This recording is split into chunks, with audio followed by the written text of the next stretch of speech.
Hi, this is Chris with Nightfall Audiobooks, and this week I have for you Runaway by R.L. Stine from the Fear Street series. I have received a lot of requests for this novel. It seems to be a fan favorite. I have not read it before. I don't have any idea what to expect. I sat down to record this once before, and I read the first few pages and I was like, you know what? This looks like a supernatural thriller, and I think I'm going to wait until the time is right before I record it. And I guess that time is now. I ordered my copy off of abebooks.com. They're not affiliated, but if they want to be, they can get in touch. It sat for like 3 weeks in transit. I sent an email, I got my refund, and I received my second copy of the book, and then somehow the first book found its way to me, like 6 weeks after I ordered it. So I have 2 copies of it now. The cover looks great, and there appears to be an official town sign for Shadyside in the background. If someone had an actual sign of Shadyside like that, like a lawn sign, I would definitely put that up. That's really cool. My expectations are very high because it's been requested so much. So, let's begin. What should I read next? I don't know. Send me an email, nightfallaudiobooks@gmail.com. I'm also at home right here on YouTube at Nightfall Audiobooks. Feel free to like, comment, and subscribe. Hit that join button to show your support.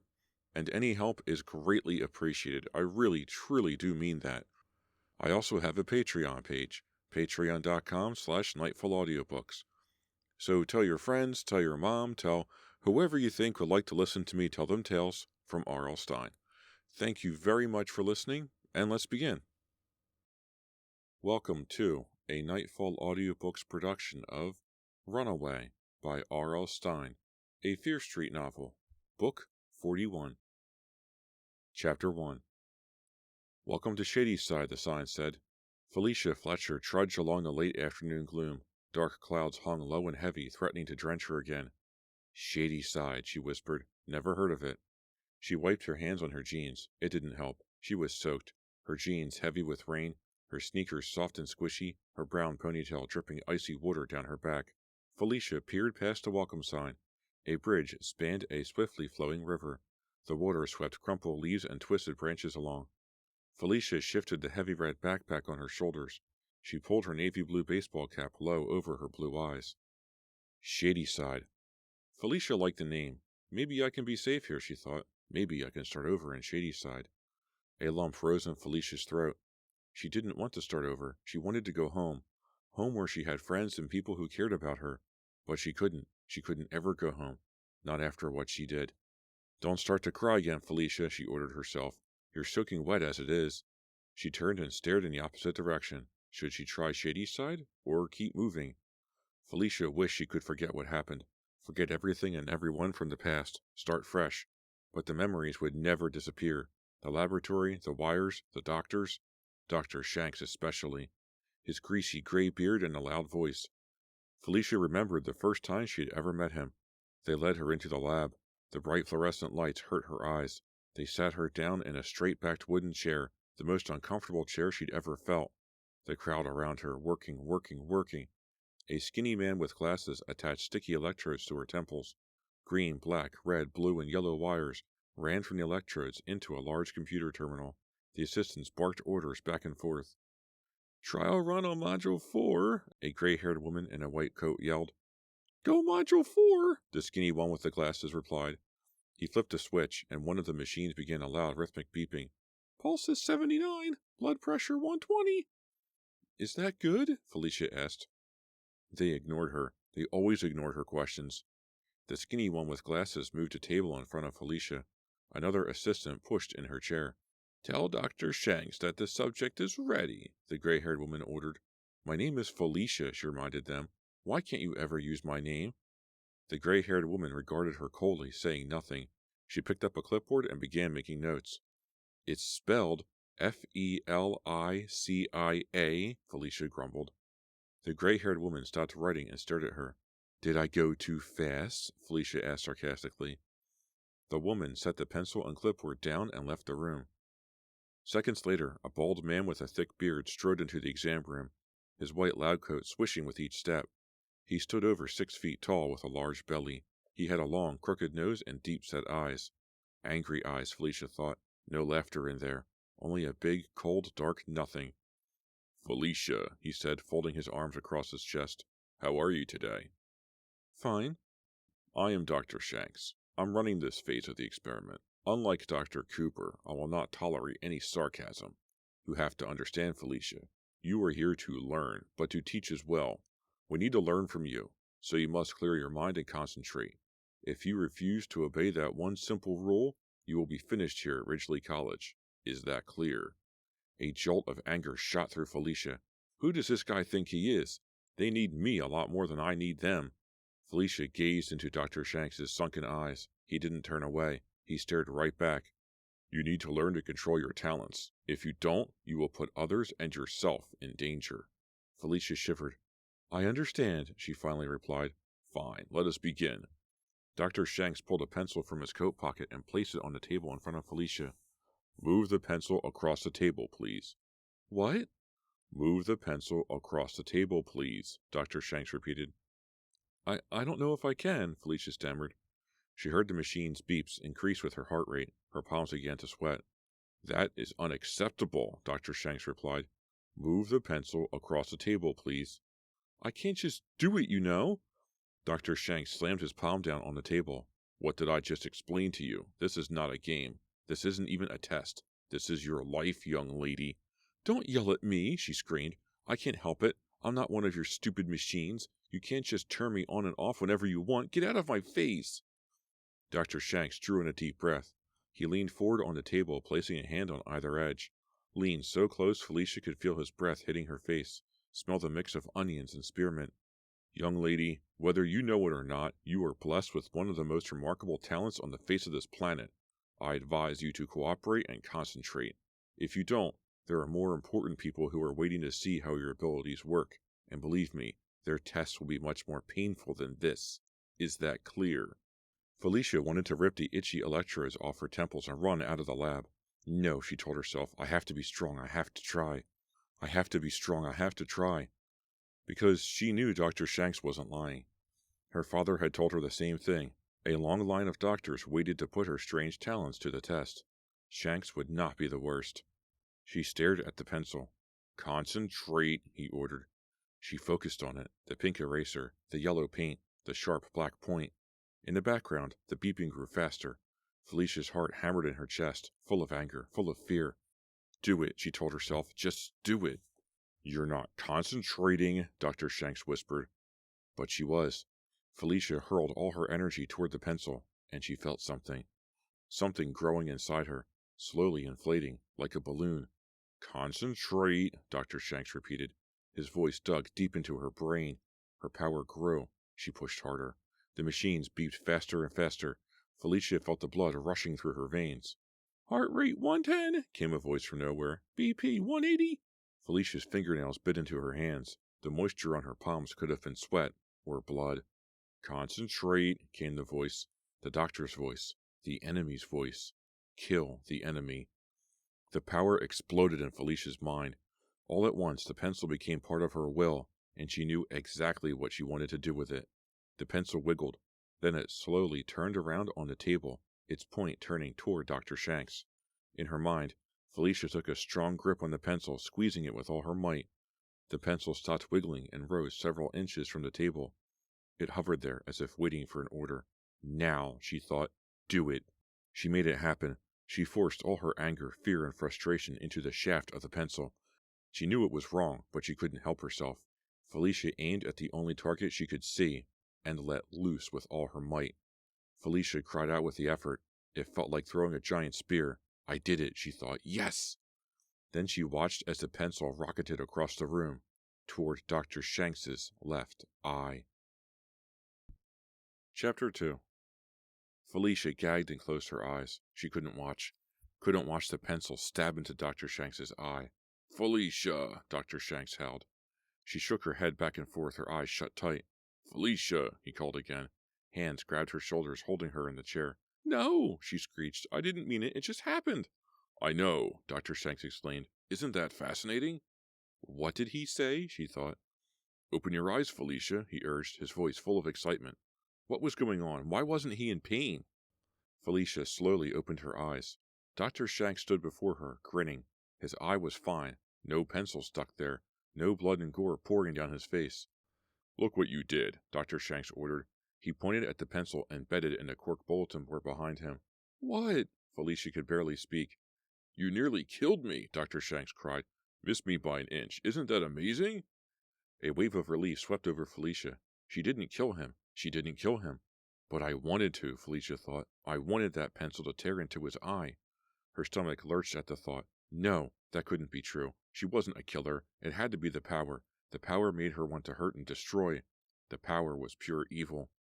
"Did you see how close you came to sticking me?" Dr. Shanks asked. His enthusiasm made Felicia sick. She almost killed him, and he was happy. "I knew you could do it. I knew it. Think what you could accomplish if you learned to control your telekinesis. Think of it." Telekinesis. Felicia shuddered at the word. It sounded like a disease, not the power to move objects with her mind. It wasn't wonderful or a blessing. Her father was proof of that. The power brought nothing but misery. Felicia shook her head. "Don't think about it," she told herself. The lab at Ridgely College is far away now, and that's just the way she wanted it. No more experiments, no more electrodes, no more Dr. Shanks.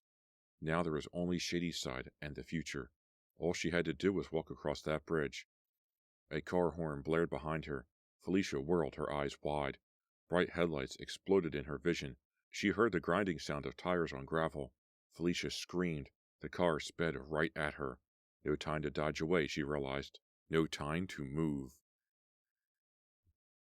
Chapter 3. The car roared toward her, its tires locked and skidding. "Stop!" Felicia gasped. But the car kept coming. A tidal wave of gravel sprayed up, stinging her arms and legs. The car ground to a halt inches in front of her. Felicia stood rooted in place, her whole body trembling. Felicia stared at the car. She could hardly believe it hadn't hit her. The car gleamed even in the gloomy light. Cherry red. And big. A GTO. The engine grumbled loudly, angrily. The passenger side window rolled down. Felicia edged closer and peered inside. "That's a good way to get yourself killed," came a deep voice from inside the car. At first, Felicia couldn't make out the driver. Then he leaned closer. He had red hair down to his shoulders and a thick, pointed goatee the same color. When he smiled, he revealed a mouthful of crooked teeth. 2 or 3 more inches and you'd be history." I'm sorry," Felicia stammered. Her heart pounded. "I didn't hear you coming." The man raised one eyebrow and revved the engine. It growled in response. "You didn't hear this engine?" he asked doubtfully. Felicia shrugged. "I guess I was daydreaming." The man's gaze ran up and down her shivering form. "You need a ride." It was a statement, not a question. A chill crept up Felicia's spine. Did she need a ride? Of course she did. She was freezing. Did she want a ride with this guy? She wasn't sure. "Get in," he said. "I don't know." "If you don't get in, then I won't apologize for almost hitting you. Bye." He put the car in gear. "Wait." The man turned, an expectant expression on his face. Well, it is really cold, Felicia thought. "Okay," she finally replied. Apology accepted. "Cool," he muttered. "Plant yourself and let's go." Felicia climbed in, sliding her backpack between her feet on the floor. The driver slammed his foot on the gas and the car leaped onto the bridge, tires squealing. He pushed the car even faster when it hit the paved road on the other side. Felicia quickly strapped on her seatbelt. "You have a name?" the man asked.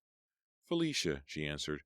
She studied him as he drove, cheeks heavily scarred from acne, eyes set deep in their sockets, arms thickly muscled. Tattooed strings of black barbed wire circled his forearms from the wrist to the elbows, with drops of painted blood running down the fake wounds. This might be a big mistake, Felicia thought. "My name's Lloyd," the man mumbled. "My friends call me Homicide." He grinned. "But you don't have to. Yet." Felicia smiled back at him. I can't believe I got into a car with someone named Homicide, she thought. I better not get this guy angry. "That's cool. Why do they call you that?" Lloyd cackled. "Because I'm a killer." Felicia froze. "What?" she asked softly. "Just a joke," Lloyd muttered. Felicia smiled nervously. She didn't feel sure he was joking. Lloyd," Felicia swallowed. "Why don't you let me out here?" She couldn't believe how calm she sounded. She felt terrified. Lloyd glared at her. "Why?" he demanded. "Well, I think it stopped raining. I want to walk." "Hold on a second." Lloyd smoothed his goatee back into a sharp point. "I just want to get this whole thing crystal clear. You asked for my help. forced me to offer it. Act like you deserve it, and now you're throwing it back in my face? Pull over, Lloyd. I don't need you anymore." Lloyd sneered, and Felicia shrank back against the car door. "I'm sorry, Lloyd. I didn't mean to offend you. I didn't ask you to stop." "Liar! You made me stop this car." Lloyd thrust his hand down under his car seat and grabbed the switchblade. Click! The shiny 6-inch knife popped out. "Lloyd!" Felicia screamed. "Put it down! Put it down, please!" "Now you understand where I'm coming from," Lloyd replied, "don't you?" Felicia couldn't stop staring at that blade. Her hand crept toward the door handle, but the car was accelerating. Too fast. We're going too fast for me to jump. But she had to escape. Had to do something. Anything. Oh, no. I promise I will never hitchhike again. Ever, ever again. Felicia's heart slammed against her ribcage. Her breath caught in her chest. "Lloyd," she whispered. Her voice shook. "Why do you have a knife?" He sneered at her and stomped harder on the gas pedal. The car sped up. "Lloyd, stop!" Felicia cried. "What are you doing?" "I gave you a ride," Lloyd told her. "Now you have to pay for it." Chapter 4. "What are you talking about?" Felicia choked out. Lloyd sneered at her. "You can get out, Felicia," he growled. "Just leave your wallet behind." Felicia stared at him, astonished. But I don't have any money," she stammered. "Well, that's a shame," Lloyd said. "But then I guess I don't have to let you out of the car." He pulled back his arm, waving the knife's blade menacingly. Felicia felt something stir inside her. It built within her. The power. Filling up like a balloon, getting ready to explode. Her fingernails dug into the upholstery, and she sank deeper and deeper into the seat. She couldn't unleash it. Not here. Not now. Who knew what would happen? The power grew. She couldn't control it much longer. No, she thought desperately. Force it back. But the image appeared in her mind, so clear and strong. The switchblade flying from Lloyd's hand into the back seat. Lloyd's palms slamming down on the steering wheel, gripping it hard, jerking it to the left, steering the car into the other lane. No, don't let it happen. You'll die. But she pictured it all. Knife flying, car swerving, metal crumpling, glass shattering, blood everywhere. It happened very fast. With a flash of bright steel, the knife shot out of Lloyd's hand. Felicia heard Lloyd utter a startled cry. He jerked the wheel to the left. The car flew across the yellow line. Felicia saw a tree looming bigger, bigger, bigger. No, we'll die. We'll both die. Too late. The car slammed full speed into the trunk of the tree. The impact threw Felicia forward, the seatbelt biting into her stomach. Metal shrieked. The windshield cracked. Felicia's head slammed back against the seat. She tasted warm, salty blood in her mouth. My tongue, she thought. I bit my tongue. Felicia could hear the steady rhythm of the windshield wiper blades. Nothing else. Not a sound from the man beside her. Slowly, she opened her eyes. She stared through the windshield at the hood of the car crumpled against a tree. The front end was ripped open. Steam hissed from the radiator. Felicia turned to Lloyd. He lay slumped forward in his seat, a bright stream of blood running from a deep gash on his forehead. It flowed from his nose and chin and ran down the steering wheel. His arms hung limply. The barbed wire tattoo looked more real than ever, splattered with fresh blood. Felicia shivered. Was he alive? Cautiously, she reached out and poked him in the ribs. Every muscle in her body tensed. She expected him to roar to life and lock his hands around her throat. But he didn't move. She leaned closer. There, his chest rose. He's breathing, she thought. He's alive. I didn't kill him. But you wanted to kill him, an inner voice whispered. You killed once before, back in Ridgely. It's easy now. You know how easy it is to murder someone. You wanted Lloyd to fly through the windshield and crush his skull on the trunk of that tree, and you almost made it happen, didn't you? It doesn't matter, Felicia told herself. He would have stabbed me if I didn't stop him. Lloyd moaned. Felicia had to get out of there, now. She popped her seatbelt and pulled the door handle. The door wouldn't budge. Oh no, she whispered. Come on. She threw her shoulder against the door. Nothing. She tried again with more force. Nothing. Then she remembered the window. It rolled down easily. Felicia grabbed her backpack from the floor, pulled her baseball cap low, and crawled out. She surveyed the damage and shuddered. The sound of a car caught Felicia's attention. She turned to the road and spotted a flash of light about half a mile and coming fast. Headlights. She bolted to the side of the road and waved her arms frantically. Stop! Please stop! A groan came from the car. Oh, what did you do? Lloyd called. What did you do? Help me! Felicia screamed. She waved her arms faster. Help me, please! The headlights grew larger. Lloyd's moans grew louder. Felicia heard a thumping sound from the car. Lloyd wanted out, she knew. He wanted to come after her. She stepped out onto the road, into the car's path.